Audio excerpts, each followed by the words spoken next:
Bienvenidos a Devorando Libros, yo soy Flor y hoy les traigo la reseña de El ciclo del eterno emperador de Laura Gallego.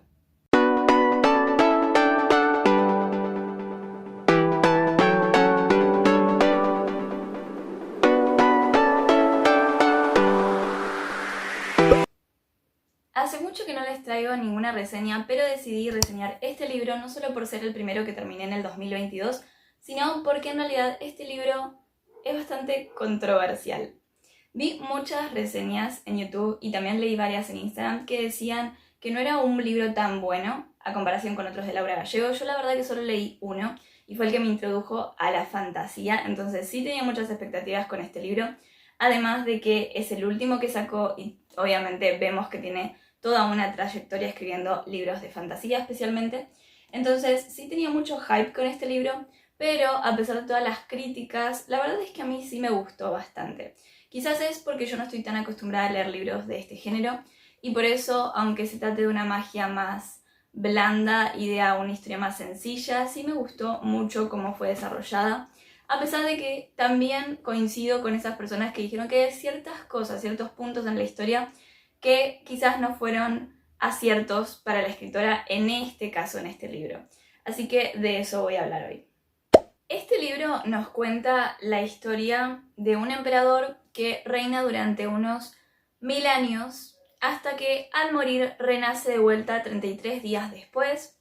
Esos 33 días son como un duelo general para todas las provincias del reino de Aquidavia, pero el día 33 este hombre o mujer renace en un bebé y su augur, que son como personas con habilidades especiales que se conectan durante toda su vida con el emperador presente para poder después predecir en dónde van a ser.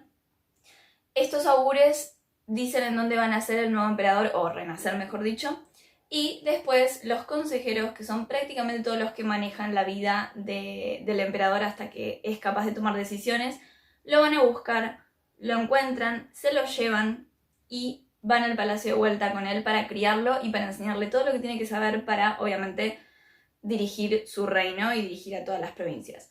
Pero lo cierto es que la historia del ciclo del eterno emperador empieza con la 17ª reencarnación del emperador de Aquidavia, que es en este caso una emperatriz, que ya tiene sus 15 años y que en su cumpleaños 16 ya debería ser entronizada, o sea, ya debería tomar las riendas del reino. Ella fue obviamente entrenada durante toda su vida, desde que nació, para saber qué es lo que tiene que hacer el emperador de este reino y para entender todas las cuestiones políticas y económicas.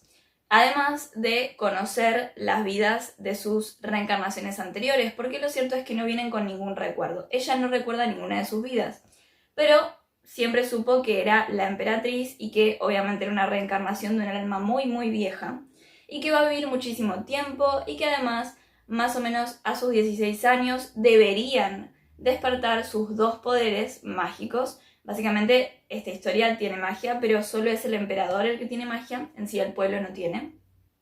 El emperador tiene dos poderes que básicamente son complementarios sobre la vida y la muerte, o sea, son ambas cosas, vida y muerte. Tiene básicamente uno en cada mano y se supone que esos poderes despiertan en consonancia con un cambio en el color de su pelo. Su pelo encanece en el momento en que despiertan sus poderes. Y en cuanto despiertan sus poderes, esa persona debe ser entronizada para ya tomar las riendas del reino. Pero lo cierto es que a lo largo de los años, el emperador y emperatriz, o quien sea, perdió el poder de muchas cosas, porque eran tiranos, o porque tomaron malas decisiones, o simplemente por su protección. Así que básicamente las leyes ya están dispuestas, el emperador tiene que ejercer la justicia, pero todas las reglas ya están escritas. Él sí puede hacer más cosas, o puede, por ejemplo, conquistar nuevas provincias y agrandar el reino, de hecho se ha hecho, pero no va a, digamos que, cambiar demasiado las cosas. Y no va a tener voz en prácticamente todas las cosas que ocurran en su reino. Por eso existen los consejeros. Hay consejeros para la justicia, hay consejeros que se encargan de la crianza del nuevo emperador, y así para cada cuestión hay un consejero. Y obviamente el emperador es lo más importante, pero hasta que no obtenga sus poderes y sea entronizado no va a ocupar ningún lugar ni siquiera va a ser conocido, no va a tener retratos oficiales ni nada, simplemente el mundo entero va a saber su nombre y nada más. Una cuestión muy interesante de este libro, y a mí me llamó la atención, también es una pequeña crítica que le hicieron a algunas personas a este libro, es que digamos que las clases sociales son muy visibles con respecto a los nombres de los personajes. Digamos que las personas importantes tienen nombres mucho más largos que las personas pobres. Y de hecho, los esclavos tienen nombres de una sola sílaba o incluso hasta de una letra, me parece. Entonces, cuanto más corto tu nombre, más despreciado vas a ser. Y cuanto más largo, más importante vas a ser. Entonces, en el libro se suele decir, esta persona debe ser una persona con un nombre muy largo. Por eso se forma así, por eso está vestido así, por eso viene de tal provincia, etc. Lo interesante de este libro es que también cuenta con un mapa y cada provincia básicamente tiene el nombre de alguna de las virtudes de los ciudadanos de Aquidavia. Entonces, esta emperatriz, por ejemplo, nació creo que en integridad y fue llevada al palacio desde su nacimiento para ser entrenada para cuando llegara a despertar sus poderes y, digamos que, tomar las riendas de su reino. Pero la verdad es que esta chica todavía no tiene sus poderes. Ni siquiera su pelo ha encanecido, básicamente tiene el pelo marrón rojizo y todo el tiempo que se lo cepilla, no cada vez que se da al espejo, está buscando a ver si tiene alguna cana o algo para ver si sus poderes al fin van a despertar y va a poder ver el mundo porque nunca ha salido del palacio y si va a poder finalmente asistir a determinadas juntas, reuniones y demás porque los consejeros guardan mucha información, no le cuentan todo y está por completo aburrida. Entonces está esperando ese momento y todos saben que va a llegar en los próximos meses porque está por cumplir 16 años. Pero a la vez el libro nos cuenta la historia de Kellan, que Kellan es un chico de la misma edad que la emperatriz, que de hecho nació el mismo día que la emperatriz, durante la larga noche, que son estos 33 días que se tienen hasta que nace la reencarnación del emperador. Pero este chico tiene una vida muy infeliz, la verdad, porque le hacen mucho bullying y su madre murió hace poco, está solo con su padre es un cazador y ahora está lastimado y él tiene que hacer todo por él, pero todavía es muy chico, entonces no tiene la fuerza, ni tampoco tiene, digamos que, la habilidad para hacer lo mismo que su padre y ayudarlo, entonces se siente un fracasado y también se siente mal porque vive en un lugar muy pobre, donde ni siquiera se puede cultivar cereal, por ejemplo, que es lo que le dan para vivir.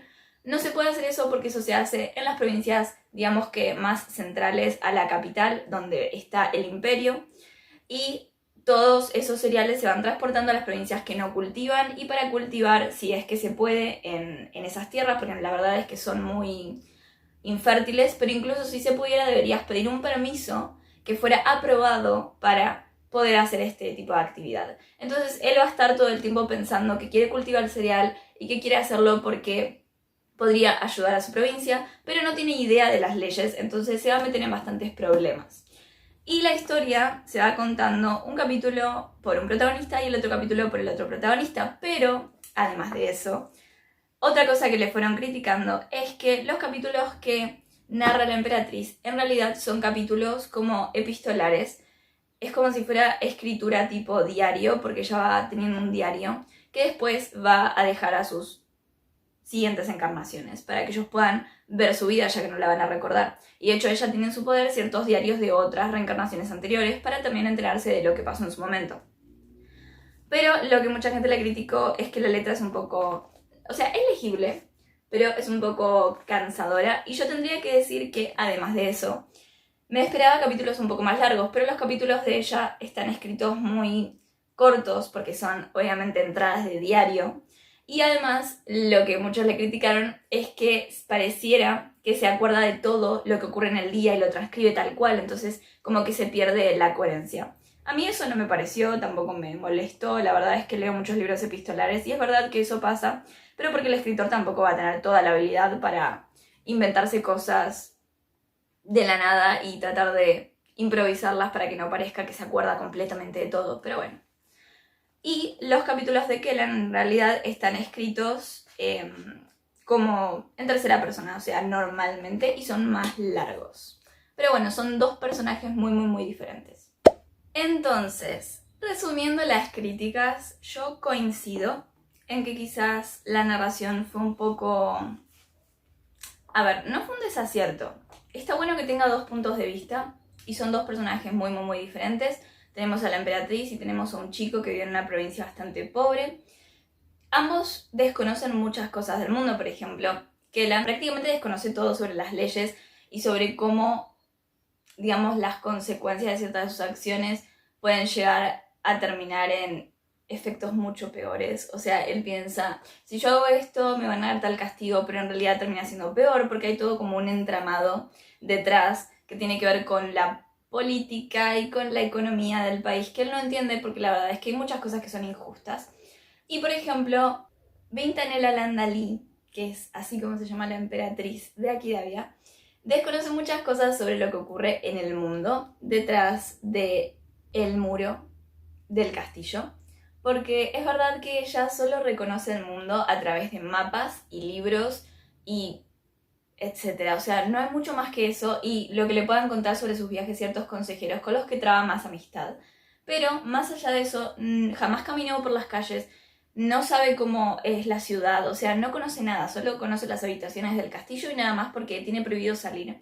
Y ella sabe por qué tiene prohibido salir, porque sus anteriores reencarnaciones hay una reencarnación que fue secuestrada y la pasó muy mal y demás. Entonces todo eso lo vamos viendo a través de las páginas y creo que está muy bueno porque nos aporta mucha información sobre el pasado de este reino. Así que si bien no tenemos el origen de la magia en sí, y no es muy complejo entender en qué consiste la magia del emperador y la magia de ciertos habitantes que embrujan cosas o ciertas pócimas o venenos o cosas así, pero es interesante porque entre lo simple encontramos cosas originales y creo que tanto los nombres largos, que son difíciles de decir, como por ejemplo Vintanella Landalí o el consejero Kunaba Mastedal, que de hecho es mi personaje favorito. Es cierto que es complicado, pero le aporta algo original, esto de los nombres con respecto a las clases sociales, o el hecho de estos dos poderes que tiene el emperador y que se compensan y por qué es tan importante para el bienestar del mundo. Y al principio quizás entendemos eso, pero no sabemos por qué, o no entendemos ciertas reglas, y después nos van contando por qué es, o nos van diciendo cuándo se crearon esas reglas, o por qué la vida de un emperador tiene que ser así, tan restringida, tan protegido, o sin tanto poder, pero entendemos por qué hay cierto emperador anterior que era un tirano y demás. Entonces, está interesante en cuanto a historia, está interesante en cuanto a las cuestiones políticas, y me gustó mucho la geografía también, por más de que los nombres de las provincias son súper fáciles. Creo que abarcaron bastantes cosas con respecto a distintas provincias, las características que cada una tiene, cómo fueron, digamos que, unidas a lo que sería Aquidavia, porque muchas fueron conquistadas después. Entonces, eso está interesante, es interesante que cada provincia tenga su idioma, que sus habitantes sean diferentes, que tengan características físicas diferentes y ciertos, digamos que, plot twist que tienen que ver con eso. Una de las críticas, también otra de las críticas importantes que se le dieron al libro, es que desde el segundo capítulo ya sabían qué es lo que iba a pasar al final, o sabían de qué se iba a tratar la historia. Y yo me di cuenta también al segundo, y después dije, de esto hablaban, es verdad. O sea, es muy predecible en cuanto a eso, pero creo que incluso la autora sabía que eso era predecible. ¿Por qué? Eso que uno puede adivinar al segundo capítulo, digamos que los personajes lo saben a mitad del libro. Pero ese no es el gran plot twist de la historia. El gran plot twist de la historia tiene que ver con eso, pero está al final del libro y no creo que ese plot twist fuera realmente predecible.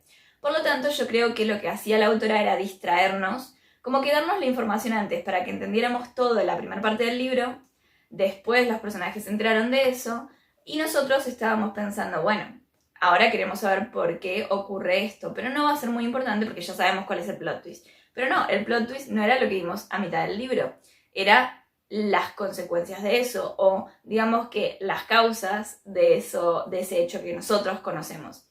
Digamos que nos devela una partecita del giro argumental, pero sin decirnos todo. Así que a mí sí me sorprendió mucho el final. Sí me sorprendió mucho que te iban dando como que pistas de lo que podía ser, pero eran narradas, los mismos personajes hacen como que hipótesis sobre eso, pero después resulta que no es así. E incluso cuando te van mostrando lo que va pasando, yo no me daba cuenta. O sea, yo seguía pensando en mi cabeza tal hipótesis y no fue correcta. Así que sí me sorprendió mucho el final y eso me gustó porque cuando vi esas críticas y me di cuenta de qué es lo que iba a pasar, dije, ya está, el libro no me va a gustar, me va a pasar como a estas personas que la verdad es que los defraudo bastante, pero la verdad es que no, a mí me gustó mucho.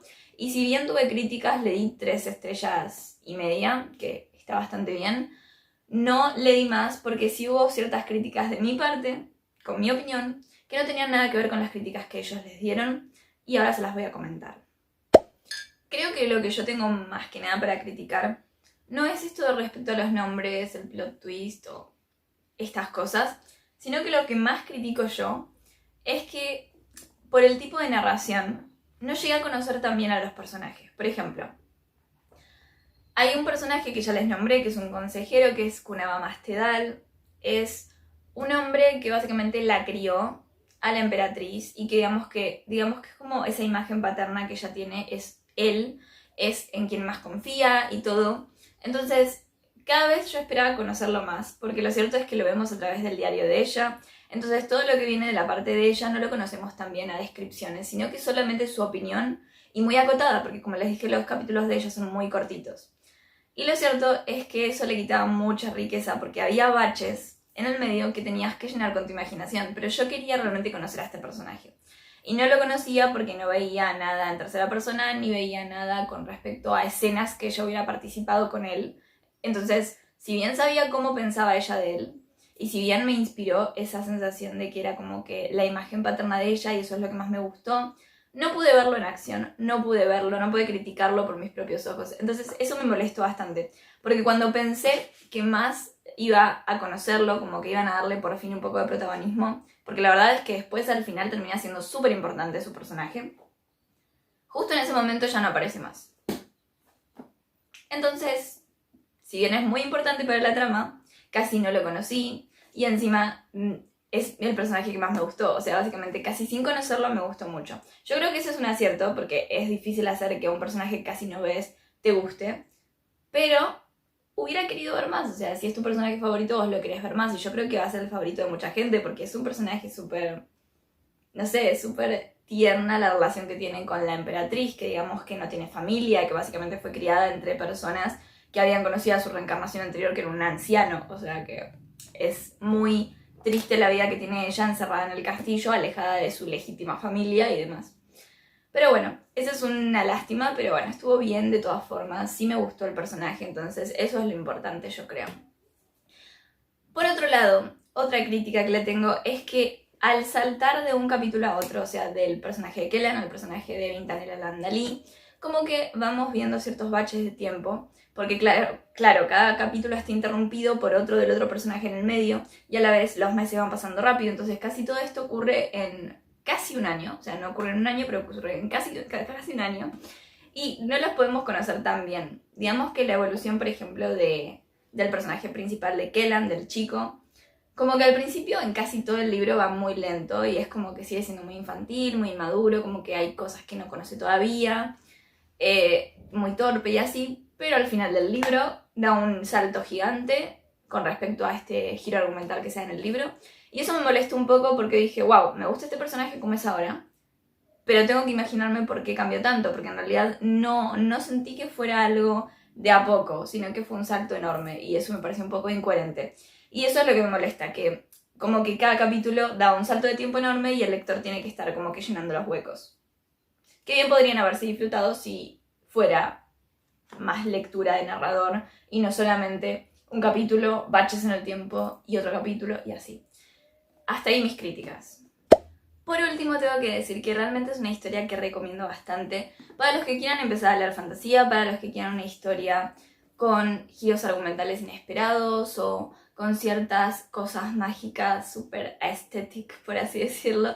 Como que toda la evolución de los personajes, esto que tiene que ver con los poderes, esto que tiene que ver con la relación entre ellos dos y cómo se van a cruzar estos caminos, y todo lo que tiene que ver con la política y la economía y la geografía de este mundo está muy interesante. De hecho, algo que quería decirles es que pienso no releerlo en sí, porque acabo de terminar de leerlo, pero sí quiero como que pasar las páginas y ver las partes en donde habla de cada provincia y así, porque me gustaría utilizar esos recursos o al menos analizar esos recursos para ver cómo los podría incorporar a mi propio libro, a mi propio proyecto, porque el mío también obviamente tiene provincias, o sea, son pueblos dentro de un reino y cada uno tiene sus características, pero me gustaría dar esta sensación que yo sentí con este libro de que cada una es muy diferente y cada una es muy lejana y como que realmente te hace sentir que estás en un reino verdadero, con una geografía verdadera, con un, no sé, con su cultura verdadera. Entonces sí quiero analizar eso para ver qué es lo que esta escritora puso acá que me hizo dar esa sensación para yo poder utilizarlo en futuros proyectos y en el proyecto que tengo actualmente. Así que bueno, esa fue mi reseña de El ciclo del eterno emperador. Yo leí 3 estrellas y media. Espero leer más de esta autora. Sí me gustó bastante, me decepcionó un poquito quizás la estructura o cómo estuvo escrito, pero en realidad me gustó mucho. Por hoy me despido, espero que les haya gustado este video. Déjenme en los comentarios cuál fue el primer libro que terminaron en este 2022 o si todavía no lo terminaron, cuál es su lectura actual. Comenten, compartan, den like, suscríbanse en Instagram y en YouTube, obviamente. Van a ver todas las actualizaciones en mis redes sociales y espero que nos veamos la próxima semana, esta vez el domingo, porque actualicé los días en que pongo videos, así que acuérdense que ahora los subo los domingos. Chao.